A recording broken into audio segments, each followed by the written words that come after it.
Madam, আপনাদের তালাকের paper ready হয়ে গেছে, এবার আপনাদের বয়স বলেন। যখন আমাদের বিয়ে হয়েছে তখন আমার জামাইয়ের বয়স ছিল 25 বছর আর আমার বয়স ছিল 18 বছর। আরে ম্যাডাম, আপনাদের বিয়ের বয়স জানতে চাই নাই তো, বর্তমান বয়স জানতে চাইছি। বর্তমানে বিয়ের বয়স দ্বিগুণ হয়েছে, জামাইয়ের বয়স 50 বছর, আমার বয়স 36 বছর।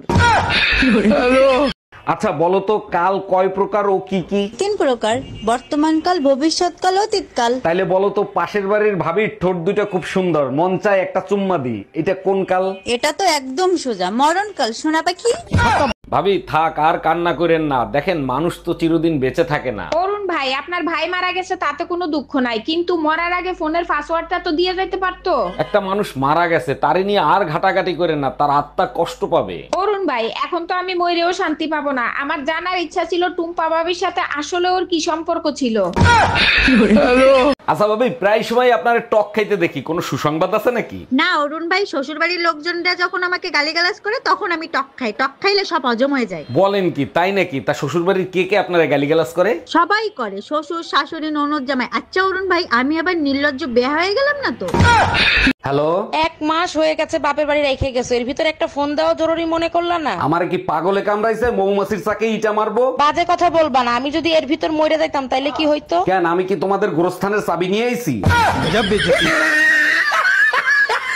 স্যার, কাল রাতে বাসর ঘরে চোরে আমার গায়ে সব গহনা চুরি করে নিয়ে গেছে। বাসর ঘরে আপনার সব গহনা চুরি করে নিয়ে গেল, আপনি দেখেন নাই? কেমনে দেখবো স্যার, লাইট বন্ধ করে তো গায়ে সব গহনা খুলে নিয়ে চলে গেল। যখন গহনা খুলতেছিল তখন আপনি কিছু বলেন নাই কেন? বোকার মতো কথা বললেন, আমি কি জানতাম গায়ের গহনা চুরি করার জন্য খুলে নিচ্ছিল? অরুণ ভাই, আপনি হসপিটালে ভর্তি হয়েছিলেন কেন? কি হয়েছিল আপনার? কি হয়েছিল ভাবি, আমি নিজেও জানি না, আপনার ভাবি বলতে পারবে। লাস্ট আপনি কি করতেছিলেন সেটা তো আপনার মনে আছে, সেটা বলেন। ফেসবুকে একটা মেয়ের ছবি আইছিল, সেই ছবিটা আমি জুম করে দেখতেছিলাম, জ্ঞান ফিরে দেখি আমি আইসিইউতে। অরুণ ভাই, আপনি হসপিটালে ভর্তি হয়েছিলেন কেন? কি হয়েছিল আপনার? কি হয়েছিল ভাবি, আমি নিজেও জানি না, আপনার ভাবি বলতে পারবে। লাস্ট আপনি কি করতেছিলেন সেটা তো আপনার মনে আছে, সেটা বলেন। ফেসবুকে একটা মেয়ের ছবি আইছিল, সেই ছবিটা আমি জুম করে দেখতেছিলাম, জ্ঞান ফিরে দেখি আমি আইসিইউতে। এই শোনো, আমি আর একটা বিয়ে করতে চাই, তোমার অনুমতি লাগবে। তোমার খুশির জন্য আমি সব করতে রাজি, তুমি কাগজ নিয়ে আসো, আমি সই করে দিচ্ছি। তোমার মতো বউ পেয়ে সত্যি আমি ধন্য। আচ্ছা শোনো, সেকেন্ড হ্যান্ড পিস্তল কি 8-10 হাজার টাকায় পাওয়া যাবে? আরে ভাবি, এটা তো অনেক সহজ কাজ, এইটা পারতেছেন না?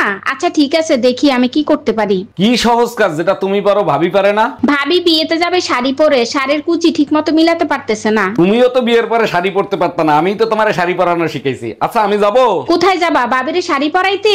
আরে কি উল্টা পুল্টা কথা বলতেছো, দোকানে যাওয়ার কথা বলছি।